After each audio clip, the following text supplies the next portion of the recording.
Manolotra ny araba feno ho anao zay manaraka ity fandaran'ity tokolasy doko avy. Ho anna fandalinana vaovao zay hitondrantsika ny rara dia hifantoko isika ho an'ny fanambarana nataon'ny vondrona Europiana nandalo teto Madagasikara na ny mission d'observation intégration ny vondrona Europiana.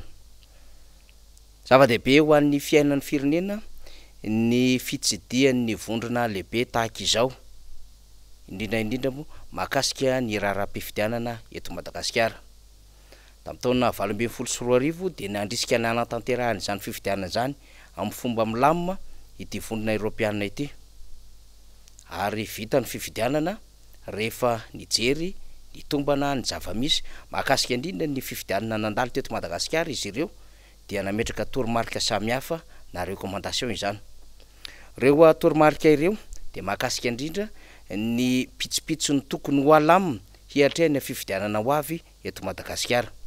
Tsaroantsika manko fa betsaka ny adevitra mahakasika ny fifidianana tamin'ny taona 2024 iny.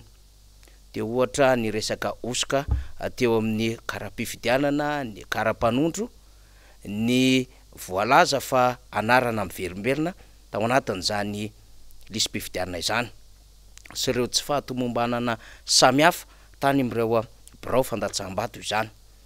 Misy azo melony fotoana ny fifidianana mihitsy ka nanaovany teo anivo an'ireo collectif ny candidat filoham-pirenena fanamariana ny amin'ny hoe tena misosoka ity fifidianana ity. Efa nisesy ny fivoriana teny Nansana misy ny Fobenseny, ary nisy ihany koa ny fivoriana teo amin'ireo accusé ireo candidat samihafa eny tonga mihitsy aza tamina hetsika lehibe teny amin'ny CCI Ivato nataon'ireo candidat zay mivondrona tao anaty collectif. Fa ny rosy any zany fifidianana zany, ary nekeny sehatra iraisam-pirenena ny voka-pifidianana nandeha teo na dia nitondra olanara ara-pijery ho an'ny mpisehatra amin'izany raharaham-pifidianana zany sy ny vahoaka.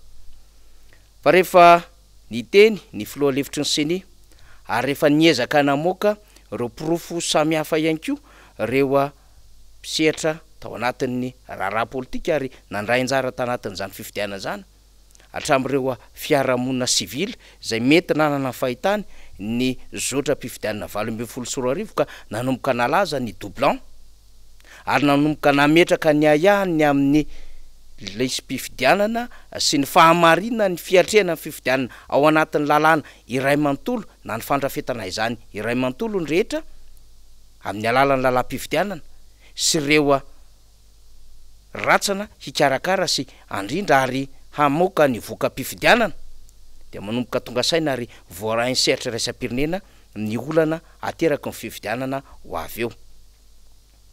Rehefa nanatanteraka fionana tamin'ireo androm-panjakana, tamin'ireo tompona andraikitra samihafa eo anivon'ny ministera, tamin'ny antoko politika, tamin'ny fiarahamonina sivily, tamin'ireo mpisehatra iraisam-pirenena ihany koa, ary tamin'ireo zay velona fa manam-baovao mahakasika ny fizotrany raharaha politika eto Madagasikara ny vondrona Europiana dia namoaka fanambarana zoma lasa teo. Ny fanambarana zay navoakan'izy ireo dia nanipika ny mahazava-dehibe ny fifidianana amin'ny taona 2024 ary ny tokony hisy ny fifidianana mirindra sy mangarahara. Arak'izany ny vondrona Europiana dia manamafy ny fampitoviana ny samy candidat ary isan'izany ny fahazona ny haino vakijery, ary mba tsy hisy ny ayay amin'ny fahaleovan-tena andreo rafitra zay mikarakara izany fifidianana izany. Nambaran'izy ireo fa ny androm-panjakana toy ny ACC sy ny CENI izay atohan'ny lalam-pandrenona sy ny lalàna manan-kery ny fahaleovan-tenany dia zava-dehibe anatin'izao fanomanana ny fifidianana izao. Ka misy fanapahan-kevitra vitsivitsy zay notanterin'izy ireo tao anatin'ity fanambarana nataon'izy ireo izoma lasa teo ity.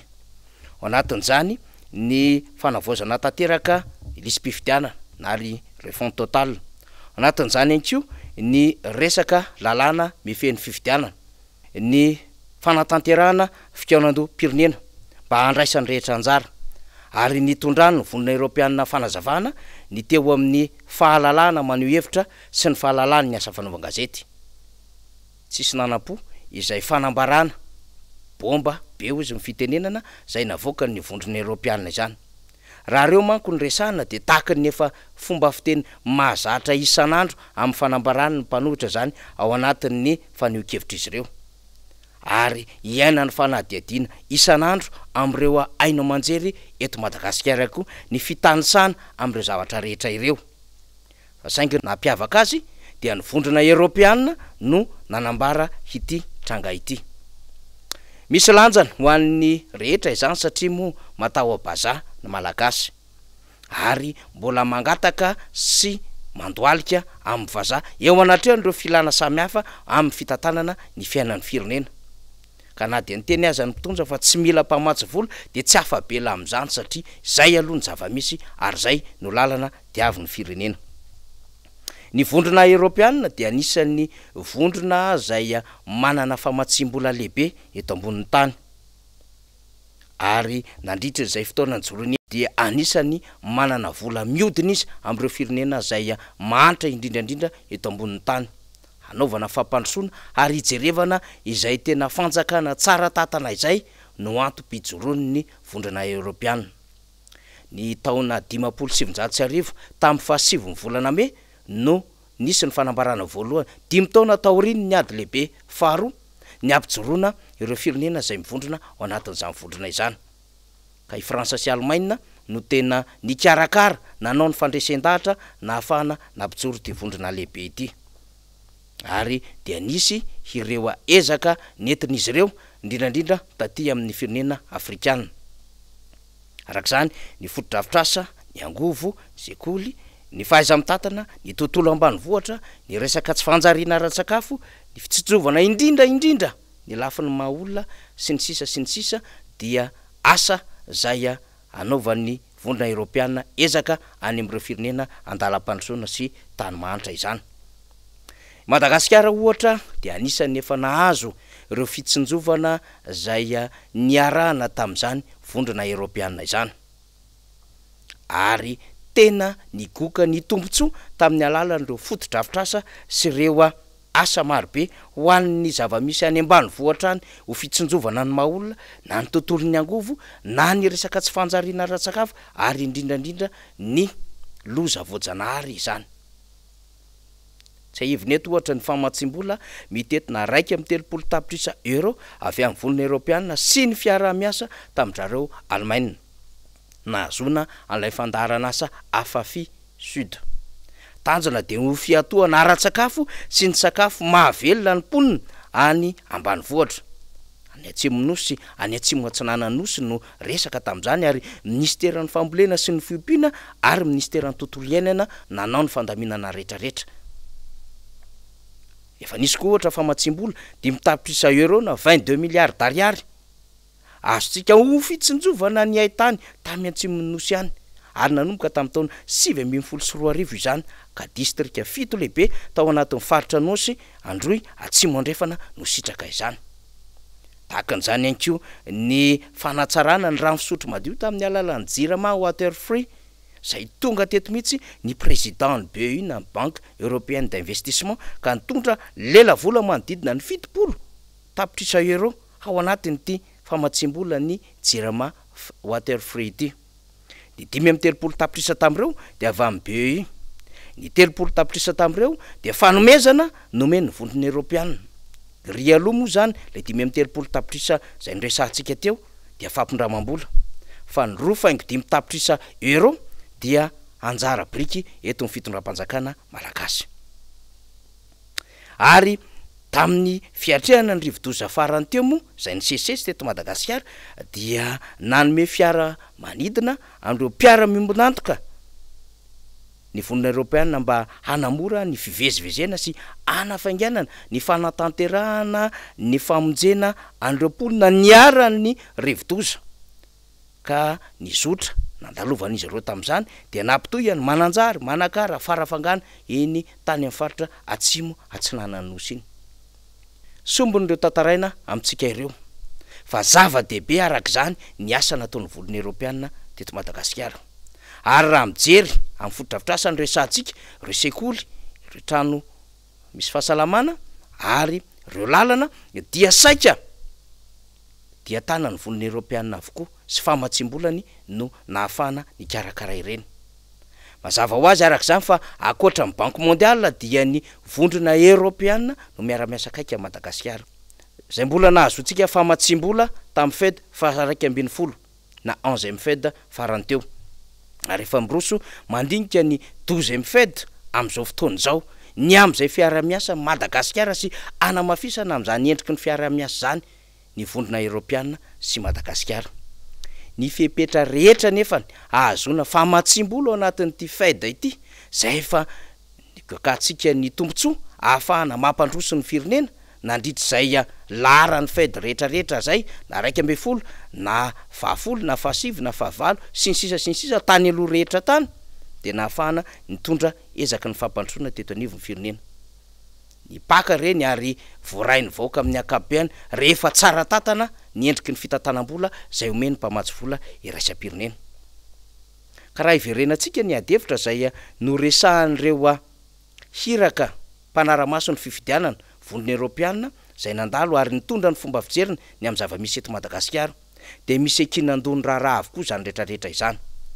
Ka nambaran'izy ireo fa fanararoatra ny isin'ny fivorin'ny antelimera am'izao fanombohana izao zay nanomboka tamin'ny 7 volana May lasa teo mba hahafana mijery ny cadre juridique électoral zay mahakasika indrindra ny fandaminana ara-pifidianana hiatrehana ny 2023 hoy zareo. Ity lehibe ny Irak ty ihany Christian Preda no mbola nanao iraka tamin'ny 2012 ary nahita ny zava-misy teto Madagasikara. Noho izany tsy vahiny izy amin'ny zava-misy iainan'ny malagasy sy mety hizotra ny fifidianana aoriana kely ao. Efa teto ary niverina teto dikan'izany mahafantatra tsara ireo toromarika napetraka izy ireo ary anisany nanao sinoa izany tamin'ny taona 2013 mialohan'ny nialany teto Madagasikara ity pitarika ny eraky ny vonina Europeanina ho an'ny fanaraha-masom-pifidianana ity. Fa izy ihany mbola miverina teto ary mbola miezaka mijery ny amin'ny fanatanterahany fitondram-panjakana amin'ny Antsipriany izany toromarika izany. Ny zava-misy aloha de miezaka miazakazaka mafy ny fitondram-panjakana ka amin'ny alalan'ny ACC zay mampiseho fa ho azo antoka ka tsy iverimberenan'ilay adevitra azo raisina fa tsy mitombona intsony no sary asehony amin'izao fotoana izao. Ka rehefa avy nanao science d'information ho an'ny mpanao politika sy ny kandidata eo aloha de miezaka mitety faritra indray ny ACC ankehitriny. Ary ny gouvernemanta dia nametraka ny amin'ny hirosona am'izay refonte totale izay. Mbola tsy ampy anefa izany raha ity recommandation na toromarika nomeny izy ireo ity ny amin'ny hanitsiana ny lalam-pifidianana, ny amin'ny anaovana concertation nationale andraisan'ny rehetra anjara ary ny amin'ny analalahana ny aino vakijery ho an'ny kandida mba hananana izy ireo fikarakarana mitovy fa tsisy azo tompony ao anatin'izany fanomanana sy fiatrehana ny fifidianana izany. Indrindraindrindra moa zany rehefa miresaka fahalalana sy faneho-kevitra isika de niverina fa ny iverenan'ny MBS ao anatin'ny raha-satelita mba hahafahany rehetra mahazo ny vaovao any ambany volohany no adevitra mbe ao an-tsainy rehetra. Ka mba afaka isitraka izany ny mpijery Canal Sat, ny mpijery Parabole, ny mpijery Star Times. Anisany tena nampihemitra any Madagasikara teo amin'ny classement mondial ny RSF na ny Reporters sans frontières mankony ny fanapahan-kevitra momba ity MBS ity sy ireo fahasarotan'ny fahalalahany faneho-kevitra sy ny asa fanaova gazety teto Madagasikara 222 dikan'izany maharaka ny zava-misy amin'ny Antsipriany mihitsiny ny sehatra iraisam-pirenena ary miova ny environnement politique rehefa tonga tia toerana izy ireo. Na de nandringa ary ny zava-misy tamin'ny faran'ny herinandro teo ny zomany nanao fanambarana ny vonina Europeanina ny amin'ny tsy fisin'ny fahalalana maneho hevitra ny sabotsy sy alahady ary nytoy androany alatsinainy zay rakitra mpitandro filaminana any amin'ny faritry tasy any de mbola manohy ny fomba fanidiny ny sehatra rehetra mba tsy haneho hevitra izany fitondram-panjakana izany amin'ny alalan'ny fitandrona ny filaminana sy ireo fampiasana ireo ratsa mangaika zay manana handraiki-panjakana eny anivon'ny faritra sy eny anivon'ny distrika ary ny commune rehetrarehetra eny izany rehetrarehetra izany. inona zany no hitranga raha toka tsy manatanteraka ny toromarika zay omeny vondrona eropeanina ny fitondram-panjakana malagasy. Ena eny eo ve sahaka fanapaha-kevitra mba hanaja izany satria miankindoha am'izany daholo ny endriky ny fisiny ny famatsimbola hoeto Madagasikara ary entitra tamin'ny fanapaha-kevina izany sehatra iraisam-pirenena izany. Mbola andrasantsika amin'ny vonona eropeanina ohatra ny RN13 ny RN6 sy ireo fandaminana samihafa amin'ny alalan'ireo lalana zay miazo ny lalam-pirenena. Ireo lalana samihafa zay mety mampikolay-ndrehetra ka mila hanaovana fanamboarana hafa ihany koa. Akoatran'ireo foto-drafitrasa zay miandro ny famatsimbolana zany vonona eropeanina sy ireo ratsana mifandray aminy sy miara-miasa amin'izany. Sarotra ary fotery arak'izany ny lala ny fitondram-panjakana malagasy ka ny any ery dia ny anekeny izy ireo ny toromarika zay nomeny ny sehatra iraisam-pirenena. Ny olana moa dia rehefa samy atao anatiny dia tsy misy miaino ary manao be marenina ny mpitondra fanjakana. Rehefa misy dondatabatra ataon'ny vahiny ohatran'izao amin'ny alalan'ny mpiara-miombonantoka dia manao sarinady am'ireo lafin-javatra samihafa ho hitantaratra ity velany fotsiny ny fanjakana fa tsy tena manao amin'ny fony zay mitondra vokatra tsara sy filaminana ho an'ny firenena. Kapetraka ao anatin'izay ny amin'ny hoe hatraiza ny fahafahamiaino capacité de écoute ny fitondram-panjakana eo anatrehan'izao zavatra zay nanaovan'ny vonona eropeanina dondatabatra mitodika makany amin'ny fitondram-panjakana izao. Rapitso de rafakapitso no mamaritra izany. Zany zava-misy zamy malaza makasitraka tobola makatelona toboko vavy.